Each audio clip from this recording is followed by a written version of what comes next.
Hi ನಮಸ್ತೆ ಎಲ್ಲರಿಗೂ Kannada studio YouTube channel ಸ್ವಾಗತ. ಸೊ ಇಂದಿನ ಸೆಷನ್ನಲ್ಲಿ ನಾವೇನು ನೋಡೋಣ ಅಂತ ಹೇಳಿದ್ರೆ, ಕಳೆದ 6 ತಿಂಗಳ ಪ್ರಚಲಿತ ಘಟನೆಗಳಲ್ಲಿ ಕಂಡುಬರತಕ್ಕಂತಹ ಟಾಪ್ 400 ಕರೆಂಟ್ ಅಫೇರ್ಸ್ ಪ್ರಶ್ನೆಗಳ ಸರಣಿಯ ಮುಂದುವರೆದ ಭಾಗವನ್ನು ಈ ಒಂದು ಸೆಷನ್ನಲ್ಲಿ ನಾವು ಕಂಟಿನ್ಯೂ ಮಾಡೋಣ, ಸರಿನಾ?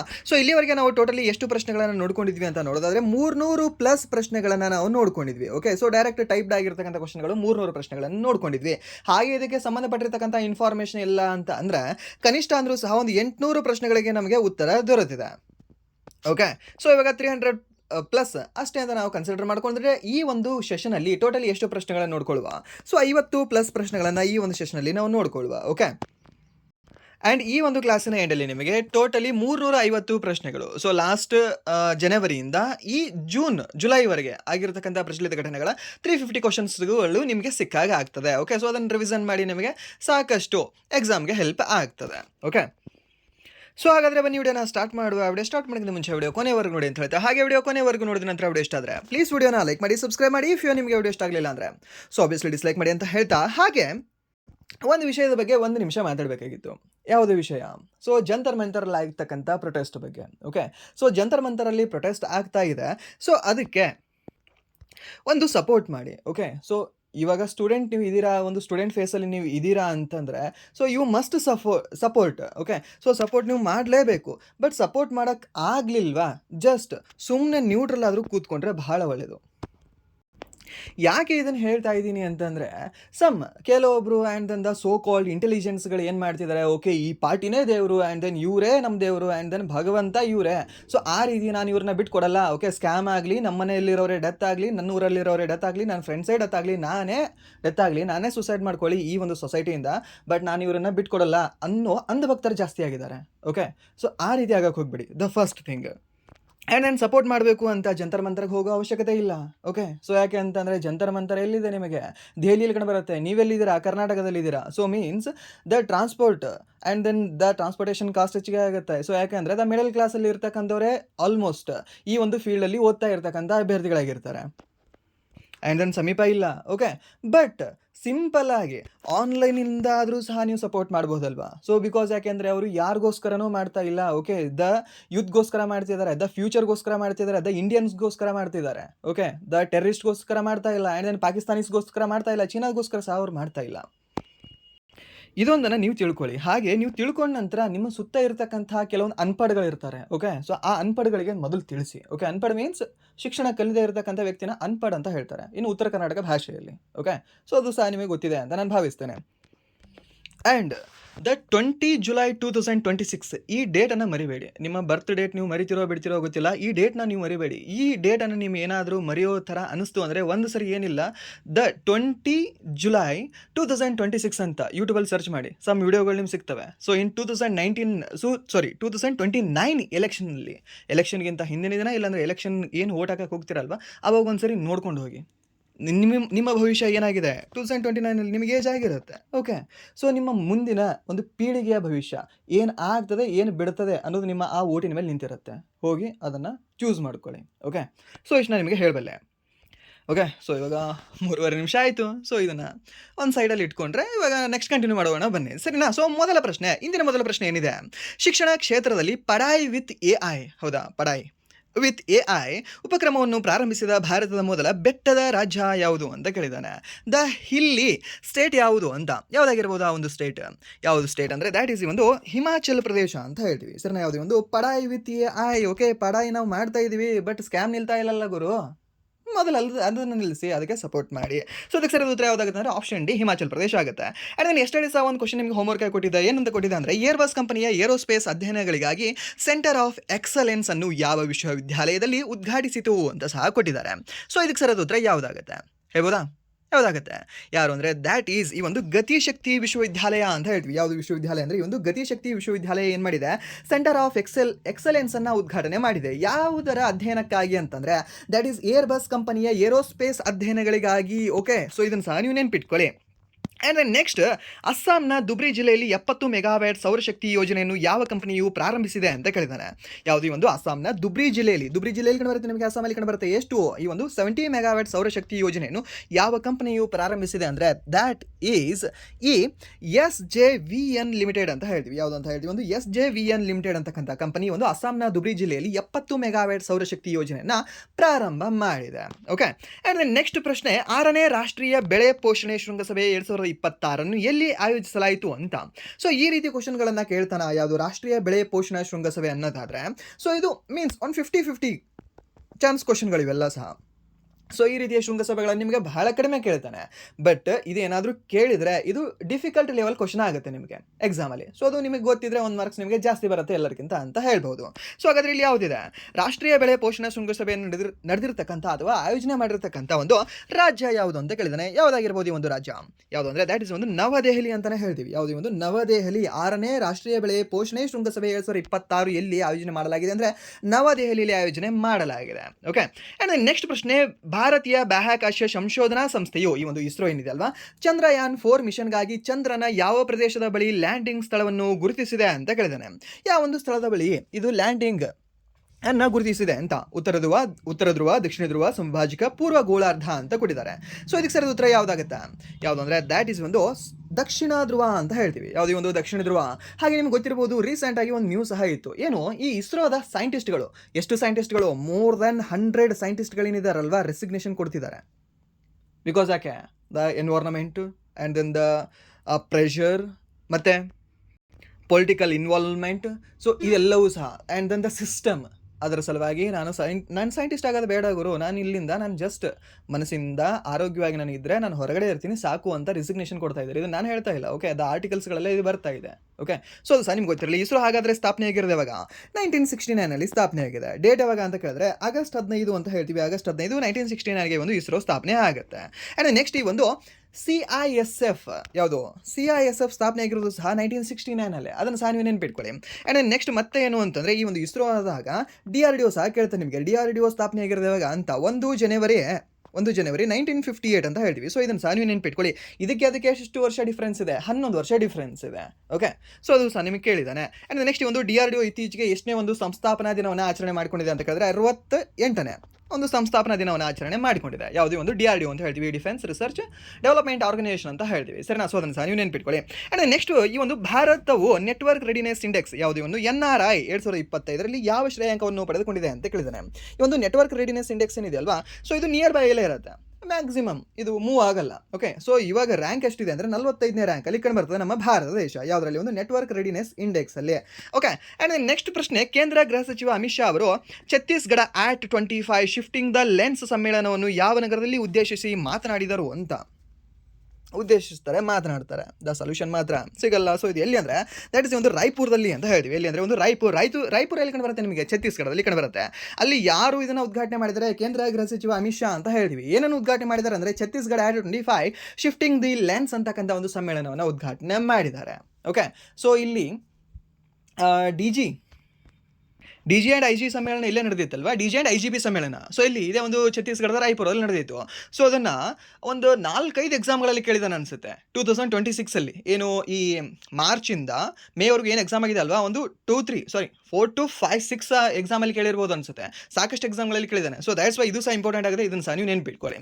ಸೊ ಆಲ್ಮೋಸ್ಟ್ ನಮ್ಮ ಭಾರತದ ಈ ಹೋಮ್ ಮಿನಿಸ್ಟರ್ ಏನಿದಾರಲ್ವಾ, ಅವರು ಪೊಲೀಸ್ ರಿಲೇಟೆಡ್ ಆಗಿರಲಿ ಆ್ಯಂಡ್ ದೆನ್ ಸ್ಟೇಟ್ ರಿಲೇಟೆಡ್ ಆಗಿರಲಿ ಯಾವುದಾದ್ರೂ ಈ ರೀತಿ ಉದ್ಘಾಟನೆ ಮಾಡಿದ್ರು ಅಂದರೆ ಅದು ಇಂಪಾರ್ಟೆಂಟ್ ಆಗುತ್ತೆ ಎಕ್ಸಾಮ್ಗಳಿಗೆ. ಆ್ಯಂಡ್ ದೆನ್ ನೆಕ್ಸ್ಟ್ ಪ್ರಶ್ನೆ, ರಾಷ್ಟ್ರೀಯ ಉತ್ಪಾದಕತಾ ದಿನವನ್ನು ಯಾವಾಗ ಆಚರಿಸಲಾಗ್ತದೆ ಅಂತ ಕೇಳಿದಾನೆ. ಯಾವುದೇ ಒಂದು ರಾಷ್ಟ್ರೀಯ ಉತ್ಪಾದಕತಾ ದಿನವನ್ನು ಯಾವಾಗ ಆಚರಣೆ ಮಾಡಲಾಗ್ತದೆ ಪ್ರತಿ ವರ್ಷ. ಸೊ ಇದನ್ನು ನಾವು ಆಚರಣೆ ಮಾಡ್ತಕ್ಕಂಥದ್ದು ಪ್ರತಿ ವರ್ಷ 12 ಫೆಬ್ರವರಿ ಅಂತ ಹೇಳ್ತೀವಿ. 14 ಫೆಬ್ರವರಿಗೆ ನಾವೇನಂತ ಆಚರಣೆ ಮಾಡ್ತೀವಿ, ಬ್ಲ್ಯಾಕ್ ಡೇ ಅಂತ ಆಚರಣೆ ಮಾಡ್ತೀವಿ. ಆ್ಯಂಡ್ ದೆನ್ ಇವಾಗ ನಾವು ಆ್ಯಕ್ಚುಲಿ ಬ್ಲ್ಯಾಕ್ ಡೇ ಅಂತ ಯಾವಾಗ ಆಚರಣೆ ಮಾಡಬಹುದು, ಇನ್ನೊಂದು ದಿನ ಅಂತ ತಗೊಂಡ್ರೆ ಬ್ಲ್ಯಾಕ್ ಡೇ 1 ಅಂತ, ಇನ್ನೊಂದು ಬ್ಲ್ಯಾಕ್ ಡೇ ಯಾವಾಗ 20 ಜುಲೈ ಬ್ಲ್ಯಾಕ್ ಡೇ ಆಚರಣೆ ಮಾಡಬಹುದು. ಬಿಕಾಸ್ ಯಾಕೆಂತಂದರೆ ಅನ್ಅಫಿಷಿಯಲ್ ಎಮರ್ಜೆನ್ಸಿಯನ್ನು ಹೇರ್ತಾ ಇದ್ದಾರೆ. ಓಕೆ. ಸೊ 1975 ಜುಲೈ 25ಗೆ ಏನು ಎಮರ್ಜೆನ್ಸಿ ಆಗಿತ್ತು, ಸೊ ಅದನ್ನು ಕರಾಳ ದಿನ, ಕಪ್ಪು ದಿನ, ಹಾಗೆ ಹೀಗೆ ಅಂತ ಇದೇ ಸರ್ಕಾರ ಕರೆದಿತ್ತಲ್ವಾ. ಸೊ ಇವರೇ ಅನ್ಅಫಿಷಿಯಲ್ ಎಮರ್ಜೆನ್ಸಿ ಸಹ ಹೇರ್ತಾ ಇದ್ದಾರೆ. ದ ಡಿಕ್ಟೇಟರ್ಶಿಪ್ ಅಂತ ಸಹ ಹೇಳ್ಬೋದು. ನಾನು ಕೆಲವೊಬ್ರು ಹೇಳ್ತಿದ್ದಾರೆ. ಓಕೆ. ಆ್ಯಂಡ್ ನೆಕ್ಸ್ಟ್ ಪ್ರಶ್ನೆ, ಕೇಂದ್ರ ಗೃಹ ಸಚಿವಾಲಯವು ಬಿಡುಗಡೆ ಮಾಡಿದ ಹೊಸ ಔಪಚಾರಿಕ ಮಾರ್ಗಸೂಚಿಗಳ ಪ್ರಕಾರ ವಂದೇ ಮಾತರವನ್ನು ಎಷ್ಟು ಸಮಯದವರೆಗೆ ಹಾಡಬೇಕು ಅಂತ. ಎಷ್ಟು ಸಮಯದವರೆಗೆ ಹಾಡಬೇಕು? ಸೊ ಇದನ್ನು ನಾವು 3 ನಿಮಿಷ 10 ಸೆಕೆಂಡ್ಗಳ ಸಮಯದಲ್ಲಿ ಇದನ್ನು ನಾವು ಹಾಡಬೇಕು ಅಂತ ಹೇಳಿದ್ದಾರೆ. ಯಾವುದೇ ಒಂದು ವಂದೇ ಮಾತರಂ. ವಂದೇ ಮಾತರಂ ಆ್ಯಕ್ಟ್ ಯಾವಾಗ ಬಂದಿದೆ ಅಂತ ಕೇಳುತ್ತೆ ನಿಮಗೆ. ಸೊ 2026ರಲ್ಲಿ ವಂದೇ ಮಾತರಂ ಆ್ಯಕ್ಟ್ ಬರುತ್ತೆ. ಓಕೆ. ಸೊ ಇದಕ್ಕೆ ರೆಸ್ಪೆಕ್ಟ್ ಕೊಡಲಿಲ್ಲ ಅಂತಂದರೆ ಕೇಸ್ ಆಗುತ್ತೆ. ಹೇಗೆ ರಾಷ್ಟ್ರಗೀತೆಗೆ ನಾವು ರೆಸ್ಪೆಕ್ಟ್ ಕೊಡಲಿಲ್ಲ ಅಂದರೂ ಸಹ ಇದಾಗುತ್ತಲ್ವಾ. ಸೊ ಆ ರೀತಿ ವಂದೇ ಮಾತರಂ ರೆಸ್ಪೆಕ್ಟ್ ಕೊಡಲಿಲ್ಲ ಹಾಗೆ ಹೀಗೆ ಅಂತಂದರೂ ಸಹ ಕೇಸ್ ಆಗುತ್ತೆ. ಇದು ಸಹ ನೀವು ನೆನ್ಪಿಟ್ಕೊಳ್ಳಿ. ಸೊ ವಂದೇ ಮಾತರಂಗೆ ಆಲ್ಮೋಸ್ಟ್ ರೆಸ್ಪೆಕ್ಟ್ ಕೊಡೋದು ಬಹಳ ಒಳ್ಳೆಯದು. ಬಿಕಾಸ್ ಯಾಕಂದರೆ ನಮ್ಮ ರಾಷ್ಟ್ರೀಯ ಹಾಡು ಅಂತ ನಾವು ಹೇಳ್ತೀವಿ. ಸೊ ರಾಷ್ಟ್ರಗೀತೆ ಯಾವುದು? ಜನಗಣಮನ. ರಾಷ್ಟ್ರೀಯ ಹಾಡು ಯಾವುದು? ವಂದೇ ಮಾತರಂ ಅಂತ ಹೇಳ್ತೀವಿ. ಸೊ ಇದನ್ನು ಬರೆದು ಎಷ್ಟು ವರ್ಷ ಆಯಿತು ಅಂದರೆ 150 ವರ್ಷ ಅಂತ ಸಹ ಹೇಳ್ತೀವಿ. ಸರಿಯಾ? ನೆಕ್ಸ್ಟ್ ಪ್ರಶ್ನೆ, ಮೊದಲ ಅಂತಾರಾಷ್ಟ್ರೀಯ ಮಿಲಿಟರಿ ಅಡ್ವೆಂಚರ್ ಚಾಲೆಂಜ್ ಕಪ್ 2026 ಯಾರು ಆಯೋಜಿಸಲಿದ್ದಾರೆ ಅಂತ ಕೇಳಿದ್ದಾರೆ. ಯಾರು ಇದನ್ನು ಆಯೋಜಿಸಲಿದ್ದಾರೆ? ಯಾರು ಅಂದರೆ ದ್ಯಾಟ್ ಇಸ್ ನಮ್ಮ ಭಾರತೀಯ ಸೇನೆ ಅಂತ ಹೇಳ್ತೀವಿ. ಓಕೆ. ನಮ್ಮ ಪ್ರೌಡ್ ಭಾರತೀಯ ಸೇನೆ ಇದೆ ಅಲ್ವಾ, ಇದು ನಮ್ಮ ಮೊದಲ ಅಂತಾರಾಷ್ಟ್ರೀಯ ಮಿಲಿಟರಿ ಅಡ್ವೆಂಚರ್ ಚಾಲೆಂಜ್ ಕಪ್ ಅನ್ನು ಇದು ಆಯೋಜನೆ ಮಾಡ್ತಾ ಇದ್ದಾರೆ. ಯಾವುದು? ಭಾರತೀಯ ಸೇನೆ. ಆ್ಯಂಡ್ ನೆಕ್ಸ್ಟ್ ಪ್ರಶ್ನೆ, ವಿಶ್ವದ ಅತಿ ದೊಡ್ಡ ಧಾನ್ಯ ಶೇಖರಣಾ ಯೋಜನೆಯು ಮಾದರಿ ಜಿಲ್ಲೆ ಯಾವುದು ಅಂತ ಹೇಳಿದಾನೆ. ಯಾವುದೇ ಒಂದು ವಿಶ್ವದ ಅತಿ ದೊಡ್ಡ ಧಾನ್ಯ ಶೇಖರಣಾ ಯೋಜನೆಯು ಯಾವ ಒಂದು ಜಿಲ್ಲೆಯಲ್ಲಿ ಕಂಡುಬರುತ್ತೆ ಅಂತ. ಯಾವ ಜಿಲ್ಲೆಯಲ್ಲಿದೆ? ಯಾವ ಜಿಲ್ಲೆ ಅಂದರೆ ದ್ಯಾಟ್ ಈಸ್ ಒಂದು ಬಾಲಾಘಾಟ್ ಅಂತ ಹೇಳ್ತೀವಿ. ಬಾಲಾಘಾಟಲ್ಲಿ ಕಂಡುಬರುತ್ತೆ, ಒಂದು ಮಧ್ಯಪ್ರದೇಶದಲ್ಲಿ ಕಂಡುಬರುತ್ತೆ. ಏನಾಗಿದೆ ಅಂದರೆ ಅದು ಧಾನ್ಯ ಶೇಖರಣಾ ಯೋಜನೆಯ ಮಾದರಿ ಜಿಲ್ಲೆ ಆಗಿದೆ. ಯಾವುದು? ಬಾಲಾಘಾಟ್. ಯಾವುದು? ಬಾಲಾಘಾಟ್. ಆ್ಯಂಡ್ ನೆಕ್ಸ್ಟ್ ಪ್ರಶ್ನೆ, ಇತ್ತೀಚೆಗೆ ರಾಷ್ಟ್ರೀಯ ಶಿ ಬಾಕ್ಸ್ ಸಮ್ಮೇಳನವನ್ನು ಯಾವ ಸಚಿವಾಲಯವು ಘೋಷಿಸಿತು ಅಥವಾ ಆಯೋಜಿಸಿತು ಅಂತ. ಯಾವ ಸಚಿವಾಲಯ ಇದನ್ನು ಆಯೋಜನೆ ಮಾಡಿದೆ? ಯಾವುದು ಅಂದರೆ ದ್ಯಾಟ್ ಇಸ್ ಒಂದು ಮಹಿಳಾ ಮತ್ತು ಮಕ್ಕಳ ಅಭಿವೃದ್ಧಿ ಸಚಿವಾಲಯ ಅಂತ ಹೇಳ್ತೀವಿ. ಯಾವುದೇ ಒಂದು ಮಹಿಳಾ ಮತ್ತು ಮಕ್ಕಳ ಅಭಿವೃದ್ಧಿ ಸಚಿವಾಲಯ ಏನಿದೆ ಅಲ್ವಾ, ಶಿ ಬಾಕ್ಸ್ ಅಂತಕ್ಕಂಥ ಒಂದು ಸಮ್ಮೇಳನವನ್ನು ಆಯೋಜನೆ ಮಾಡಿದೆ. ಆ್ಯಂಡ್ ನೆಕ್ಸ್ಟ್ 1 ಫೆಬ್ರವರಿ 2026ರಂದು ನಿರ್ಮಲಾ ಸೀತಾರಾಮನ್ ಅವರು ತಮ್ಮ ಅವಧಿಯಲ್ಲಿ ಯಾವ ಸಂಖ್ಯೆಯ ಬಜೆಟನ್ನು ಮಂಡಿಸಿದರು ಅಂತ. ಎಷ್ಟನೇ ಒಂದು ಬಜೆಟನ್ನು ಇವರು ಮಂಡಿಸಿದ್ದಾರೆ? ಎಷ್ಟನೇ ಬಜೆಟನ್ನು ಮಂಡಿಸಿದ್ದಾರೆ ಅಂದರೆ ದ್ಯಾಟ್ ಈಸ್ ಇವರು 9ನೇ ಬಜೆಟನ್ನು ಮಂಡಿಸಿದ್ದಾರೆ. ಹಾಗಾದರೆ ಇವ್ರಿಗಿಂತ ಜಾಸ್ತಿ ಯಾರು ಬಜೆಟನ್ನು ಮಂಡಿಸಿದ್ದಾರೆ ನಮ್ಮ ಭಾರತದಲ್ಲಿ? ದ್ಯಾಟ್ ಈಸ್ ಮೊರಾರ್ಜಿ ದೇಸಾಯಿ ಅವರು ಅಂತ ಹೇಳ್ತೀವಿ. ಎಷ್ಟು ಬಜೆಟನ್ನು ಮಂಡಿಸಿದ್ದಾರೆ ಅಂದರೆ 10 ಬಜೆಟ್ಗಳನ್ನು ಇವರು ಮಂಡಿಸಿದ್ದಾರೆ. ಯಾರು? ಮೊರಾರ್ಜಿ ದೇಸಾಯಿ ಅವರು ಅಂತ ಹೇಳ್ತೀವಿ. ಸೊ ಇದರಲ್ಲಿ ಎಷ್ಟು ಪೂರ್ಣಕಾಲೀನ ಬಜೆಟ್, ಎಷ್ಟು ಇಂಟರ್ಮ್ ಬಜೆಟ್ ಅಂತ ನಿಮಗೆ ಕೇಳುತ್ತೇನೆ. ಓಕೆ. ಸೊ ಎಷ್ಟು ಅಂತಂದರೆ 6+4 ಅಂತ ನೆನ್ಪಿಟ್ಕೊಳ್ಳಿ. ಸೊ ಇದು ನಿಮಗೆ ಹೆಲ್ಪ್ಫುಲ್ ಆಗುತ್ತೆ. ಸೊ ಯಾಕಂದರೆ ಕೇಳಿದ್ದಾನೆ ರೀಸೆಂಟಾಗಿ, ಯಾವ್ದು ಎಕ್ಸಾಮಲ್ಲಿ ಕೇಳಿದಾನೆ, ಐ ಥಿಂಕ್ BPS ಅಲ್ಲಿ ಕೇಳಿದಾನೆ ಅನ್ಸುತ್ತೆ. ಸೊ ನೆನಪಿಲ್ಲ, ಬಟ್ ಒಟ್ಟಿನಲ್ಲಿ ನಾರ್ತ್ ಇಂಡಿಯಾದಲ್ಲಿ ನಡೀತಕ್ಕಂಥ ಒಂದು ಪಬ್ಲಿಕ್ ಸರ್ವಿಸ್ ಕಮಿಷನ್ ಏನು ಎಕ್ಸಾಮ್ ಆಗುತ್ತಲ್ವ ಅದರಲ್ಲಿ ಒಂದು ಕಡೆ ಕೇಳಿದ್ದಾನೆ. ಓಕೆ. ಸೊ ಅದು ಸಹ ನಿಮ್ಗೆ ಗೊತ್ತಿರಲಿ. ಆ್ಯಂಡ್ ನೆಕ್ಸ್ಟ್ ಇದು ಎಷ್ಟನೇ ಒಂದು ಡಿಜಿಟಲ್ ಬಜೆಟ್ ಆಗಿತ್ತು ಅಂತ ನಿಮಗೆ ಕೇಳ್ಬೋದು. 2026ರದು. ಸೊ ಇದು 6ನೇ ಡಿಜಿಟಲ್ ಬಜೆಟ್ ಆಗಿತ್ತು ಅಂತ ಸಹ ನಾವು ಹೇಳ್ತೀವಿ. ಎಷ್ಟನೇ ಬಜೆಟ್? ಇದೊಂದು 2026ರದು 6ನೇ ಡಿಜಿಟಲ್ ಬಜೆಟ್ ಆಗಿತ್ತು. ಓಕೆ. ಸೊ ಇದು ಸಹ ನಿಮ್ಗೆ ಗೊತ್ತಿರಲಿ. ಆ್ಯಂಡ್ ನೆಕ್ಸ್ಟ್ ಪ್ರಶ್ನೆ, 2026ರಲ್ಲಿ 6ನೇ ರಾಷ್ಟ್ರೀಯ ಬೆಳೆ ಪೋಷಣೆ ಶೃಂಗಸಭೆ ಎಲ್ಲಿ ನಡೆಯಲಿದೆ ಅಂತ ಕೇಳಿದ್ದಾನೆ. ಎಲ್ಲಿದು ನಡೆಯಲಿದೆ? ಎಲ್ಲಿ ಅಂದರೆ ದ್ಯಾಟ್ ಈಸ್ ಇನ್ ಮುಂಬೈ ಅಂತ ಹೇಳ್ತೀವಿ. ಸರಿನಾ? ಸೊ ಇದನ್ನು ಸಹ ನೀವು ನೆನಪಿಟ್ಕೊಳ್ಳಿ. ರಾಷ್ಟ್ರೀಯ ಬೆಳೆ ಪೋಷಣೆ ಶೃಂಗಸಭೆ ಆಗಿದೆ ಇದು. ಅಂದರೆ ನೆಕ್ಸ್ಟ್ ಪ್ರಶ್ನೆ, ಯಾವ ವಾಯು ಕಮಾಂಡ್ ಪ್ರಧಾನ ಕಚೇರಿಯು ಸಿಂಧೂರ್ ಶೌರ್ಯ ಸಮ್ಮೇಳನವನ್ನು ಆಯೋಜಿಸಿತು ಅಂತ ಕೇಳ್ತಾನೆ. ಯಾವ ವಾಯು ಕಮಾಂಡ್ ಪ್ರಧಾನ ಕಚೇರಿಯು, ಯಾವ ವಾಯು ಕಮಾಂಡ್ನ ಒಂದು ಪ್ರಧಾನ ಕಚೇರಿ ಈ ಒಂದು ಸಿಂಧೂರ್ ಶೌರ್ಯ ಸಮ್ಮೇಳನವನ್ನು ಆಯೋಜನೆ ಮಾಡಿದೆ? ಯಾವುದನ್ನು ಆಯೋಜನೆ ಮಾಡಿದೆ? ಯಾವುದು ಅಂತಂದರೆ ದ್ಯಾಟ್ ಇಸ್ ಒಂದು ಪಶ್ಚಿಮ ವಾಯು ಕಮಾಂಡ್ ಏನಿದೆ ಅಲ್ವಾ, ಸೊ ಇದನ್ನು ಆಯೋಜನೆ ಮಾಡಿದೆ. ಪಶ್ಚಿಮ ವಾಯು ಕಮಾಂಡ್. ಆ್ಯಂಡ್ ನೆಕ್ಸ್ಟ್ ಪ್ರಶ್ನೆ, ಪ್ರಯಾಣಿಕರ ಸಾಗಣೆಗೆ ಹೈಡ್ರೋಜನ್ ಚಾಲಿತ ಬಸ್ಸುಗಳನ್ನು ಓಡಿಸುವ ಭಾರತದ ಮೊದಲ ವಿಮಾನ ನಿಲ್ದಾಣ ಯಾವುದಾಗಿದೆ ಅಂತ ಕೇಳಿದ್ದಾನೆ. ಯಾವುದಾಗಿದೆ ಒಂದು ಹೈಡ್ರೋಜನ್ ಚಾಲಿತ ಬಸ್ಸುಗಳನ್ನು ಓಡಿಸ್ತಕ್ಕಂಥ ಒಂದು ವಿಮಾನ ನಿಲ್ದಾಣ? ಯಾವುದಂದರೆ ದ್ಯಾಟ್ ಇಸ್ ಒಂದು ಕೊಚ್ಚಿನ್ ಅಂತಾರಾಷ್ಟ್ರೀಯ ವಿಮಾನ ನಿಲ್ದಾಣ ಅಂತ ಹೇಳ್ತೀವಿ. ಎಲ್ಲಿ ಕಂಡುಬರುತ್ತೆ? ಇದು ಕೇರಳದಲ್ಲಿ ಕಂಡುಬರುತ್ತೆ. ಸೊ ಇಲ್ಲಿ ಸರಿ, ಏರ್ಪೋರ್ಟಲ್ಲಿ ವಿಮಾನ ನಿಲ್ದಾಣಗಳಲ್ಲಿ ಬಸ್ಗಳಿರ್ತಾವ? ಹೌದು. ಮೀನ್ಸ್ ಸ್ಯಾಟಲೈಟ್ ಬಸ್ಗಳು ಅಂತ ಹೇಳ್ತೀವಿ. ಸ್ಯಾಟಲೈಟ್ ಬಸ್ಗಳು ಅಂದರೆ ಹೇಗೆ? ಮೀನ್ಸ್ ಶಾರ್ಟ್ ಒಂದು ರೂಟನ್ನು ಕವರ್ ಮಾಡುತ್ತೆ. ಓಕೆ. ಸೊ ಒಂದು ಸರೌಂಡಿಂಗ್ ಸ್ಪೇಸಲ್ಲಿ ಅಂತ ಹೇಳ್ಬೋದು. ಸೊ ಆ ಒಂದು ಸ್ಯಾಟಲೈಟ್ ಬಸ್ಗಳಿದಾವಲ್ವ ಅದನ್ನು ಹೈಡ್ರೋಜನ್ ಚಾಲಿತ ಬಸ್ಗಳಾಗಿ ಕನ್ವರ್ಟ್ ಮಾಡಿದ್ದಾರೆ. ಎಲ್ಲಿ? ಈ ಒಂದು ಕೊಚ್ಚಿಯಲ್ಲಿ ಅಂತ ಹೇಳ್ಬೋದು. ಓಕೆ. ಸೊ ಅದು ಸಹ ನಿಮ್ಗೆ ಗೊತ್ತಿರಲಿ. ಅಂದರೆ ನೆಕ್ಸ್ಟ್ ಪ್ರಶ್ನೆ, ಒಂದು ನೌಕಾ ಆಯುಧಗಳ ಮಹಾನಿರ್ದೇಶಕರಾಗಿ ಯಾರು ಅಧಿಕಾರ ವಹಿಸಿಕೊಂಡಿದ್ದಾರೆ ಅಂತ ಕೇಳಿದ್ದಾನೆ. ನೌಕಾ ಆಯುಧಗಳ. ಸೊ ನೌಕಾ ಆಯುಧಗಳ ಅಂದರೆ ಏನಂತ ಹೇಳ್ಬೋದು ನಾವು? ನೇವಲ್ ಆರ್ಮನೆಂಟ್ ಅಂತ ಹೇಳ್ಬೋದು. ಯಾರು ಇದನ್ನು ಅಧಿಕಾರ ಸ್ವೀಕರಿಸಿದ್ದಾರೆ? ಯಾರು ಅಂದರೆ ದ್ಯಾಟ್ ಈಸ್ ಈ ಒಂದು ದಿವಾಕರ್ ಜಯಂತ್ ಅವರು ಅಂತ ಹೇಳಿದ್ವಿ. ಯಾರು ಅಂದರೆ ಈ ಒಂದು ದಿವಾಕರ್ ಜಯಂತ್ ಅವರು. ಅಂದರೆ ನೆಕ್ಸ್ಟ್ ಪ್ರಶ್ನೆ, ಮಹಿಳಾ ಪ್ರೀಮಿಯರ್ ಲೀಗ್ 2026ರ ಪ್ರಶಸ್ತಿಯನ್ನು ಯಾವ ತಂಡವು ಗೆದ್ದುಕೊಂಡಿತು ಅಂತ ಕೇಳಿದ್ದಾನೆ. ಯಾವ ತಂಡ ಗೆದ್ದುಕೊಂಡಿದೆ? ದ್ಯಾಟ್ ಈಸ್ ನಮ್ಮ ರಾಯಲ್ ಚಾಲೆಂಜರ್ಸ್ ಬೆಂಗಳೂರು ಗೆದ್ದುಕೊಂಡಿದೆ. ಓಕೆ. ಯಾರು ಅಂದರೆ ಒಂದು ರಾಯಲ್ ಚಾಲೆಂಜರ್ಸ್ ಬೆಂಗಳೂರು ಅಂತ ಹೇಳ್ತೀವಿ. ಏನನ್ನು ಗೆದ್ದುಕೊಂಡಿದೆ ಅಂದರೆ ಒಂದು WPL 4th ಟೈಟಲ್ನ ಫೋರ್ತ್ ಎಡಿಷನ್ನ 2nd ಟೈಟಲ್ನ ಗೆದ್ದುಕೊಂಡಿದೆ. ಸೊ 2 ಇವ್ರು ಗೆದ್ದಿದ್ದಾರೆ, ಮುಂಬೈ ಇಂಡಿಯನ್ಸ್ 2 ಗೆದ್ದಿದ್ದಾರೆ. ಸೊ 4 ಬಾರಿ ಸಹ ಫಸ್ಟ್ ರನ್ನರ್ ಅಪ್ ಆಗಿರ್ತಕ್ಕಂಥ ತಂಡ ಯಾವುದು ಅಂದರೆ ದ್ಯಾಟ್ ಈಸ್ ಡೆಲ್ಲಿ ಕ್ಯಾಪಿಟಲ್ಸ್ ಅಂತ ಹೇಳ್ಬೋದು. ಓಕೆ. ಸೊ ಸಮ್ಟೈಮ್ಸ್ ಎಫರ್ಟ್ ನೀವು ಎಷ್ಟೇ ಹಾಕಿ, ಬಟ್ ಫೈನಲಲ್ಲಿ ನಿಮ್ಮ ಹಾರ್ಡ್ ವರ್ಕ್ ಎಷ್ಟು ಇಂಪಾರ್ಟೆಂಟ್ ಆಗುತ್ತಲ್ವಾ, ದಟ್ ಲಕ್ ಅನ್ನೋ ಮ್ಯಾಟ್ರ್ ಸಹ ಅಷ್ಟೇ ಇಂಪಾರ್ಟೆಂಟ್ ಆಗುತ್ತೆ. ನಿಮಗೆ ಗೊತ್ತಿರಲಿಲ್ವಾ, ಡೆಲ್ಲಿ ಕ್ಯಾಪಿಟಲ್ಸನ್ನು ಒಂದು ಸರಿ ನೋಡಿ. RCB ಬೇಕಾಗಿಲ್ಲ ನಿಮಗೆ, ಡೆಲ್ಲಿ ಕ್ಯಾಪಿಟಲ್ಸೇ ನೋಡಿ. ಓಕೆ, ಡೆಲ್ಲಿ ಕ್ಯಾಪಿಟಲ್ಸ್ 4 ಸೀಸನ್ಗಳಲ್ಲಿ ಫೈನಲ್ ಆಡಿದ್ದಾರೆ. But and then even table toppers ಇವರೇ ಇದ್ದಾರೆ, ಬಟ್ ವಿನ್ ಆಗಿಲ್ಲ. ಸೊ ಮೀನ್ಸ್ ಇದರಿಂದ ಏನು ಕಲಿಬೋದು ಅಂತಂದರೆ, ಪ್ರತಿಯೊಂದಿಗೂ ಸಹ ಸಮಯ ಗಳಿಗೆ ಅನ್ನೋದು ಕೂಡ್ಕೊಂಡು ಬರಬೇಕು ಅಂತ ಏನು ಹಿರಿಯರು ಹೇಳ್ತಾರಲ್ಲ, ಸೊ ಅದನ್ನು ನಾವು ಕಲಿಬೋದಾಗ್ತದೆ ಇದರಿಂದ. ಸೊ ಅದು ಸಹ ನಿಮ್ಗೆ ಗೊತ್ತಿರಲಿ. ಆ್ಯಂಡ್ ನೆಕ್ಸ್ಟ್ ಒಂದು ರಾಯಲ್ ಚಾಲೆಂಜರ್ಸ್ ಬೆಂಗಳೂರಿನ ನಾಯಕಿ ಯಾರು, ದಟ್ ಈಸ್ ಸ್ಮೃತಿ ಮಂದಾನ ಅವರು ಅಂತ ಹೇಳ್ತೇವೆ. ಓಕೆ, ಆ್ಯಂಡ್ ನೆಕ್ಸ್ಟ್ ಈ ಸೋತಿರಂತಕ್ಕಂತಹ ತಂಡ ಯಾವುದು, ಈ ಒಂದು ದೆಹಲಿ ಕ್ಯಾಪಿಟಲ್ಸ್, ಇದರ ನಾಯಕಿ ಯಾರು ಅಂದರೆ ದಟ್ ಈಸ್ ಜಮ್ಮಿ ಅಂತ ಬರ್ತಾರೆ. ಓಕೆ, ಸೊ ಅವರು ಜಮ್ಮಿ ಅವರು ಏನಿದಾರಲ್ಲ ಈ ತಂಡದ ನಾಯಕಿ ಆಗಿದ್ದರು. ಆ್ಯಂಡ್ ದೆನ್ ಇದಕ್ಕಿಂತ ಮುಂಚೆ 3 ಸೀಸನ್ಗಳಲ್ಲಿ ಯಾರಾಗಿದ್ರು ಅಂದರೆ ಮೆಗ್ ಲ್ಯಾನಿಂಗ್ ಅಂತಕ್ಕಂತಹ ಮಹಿಳೆ ಆಗಿದ್ರು. ಮೆಗ್ ಲ್ಯಾನಿಂಗ್ ಯಾವ ದೇಶದವರು ಅಂತಂದರೆ ದ್ಯಾಟ್ ಈಸ್ ಅವರು ಈ ಒಂದು ಆಸ್ಟ್ರೇಲಿಯಾ ದೇಶದವರು ಅಂತ ಹೇಳ್ತೀವಿ. ಯಾವ ದೇಶ, ಒಂದು ಆಸ್ಟ್ರೇಲಿಯಾ ದೇಶ. ಸೊ ನಿಮಗೆ ಒಂದು ಪ್ರಶ್ನೆ ಕೇಳ್ತಾನೆ, ಏನು ಕೇಳಿದಾನೆ ರೀಸೆಂಟಾಗಿ, ಐ ಥಿಂಕ್ ಗ್ರೂಪ್ ಬಿ ಅಲ್ಲಿ ಕೇಳಿದಾನೆ ಅನ್ಸುತ್ತೆ. ಸ್ಟೇಟ್ ಗೌರ್ಮೆಂಟ್ KE ಏನು ನಡೆಸಿದೆ ಅಲ್ವಾ, ಲಾಸ್ಟ್ ಒಂದು 4 ಮಂತ್ಸಲ್ಲಿ ಏನೋ ಆಗಿದೆ ಎಕ್ಸಾಮ್. ಸೊ ಅದರಲ್ಲಿ ಏನು ಕೇಳಿದಾನೆ ಅಂತಂದರೆ, ಅತಿ ಹೆಚ್ಚು ಈ T20 ವರ್ಲ್ಡ್ ಕಪ್ಗಳನ್ನು ಯಾವ ನಾಯಕಿ ಗೆದ್ದಿದ್ದಾರೆ ಅಂತ.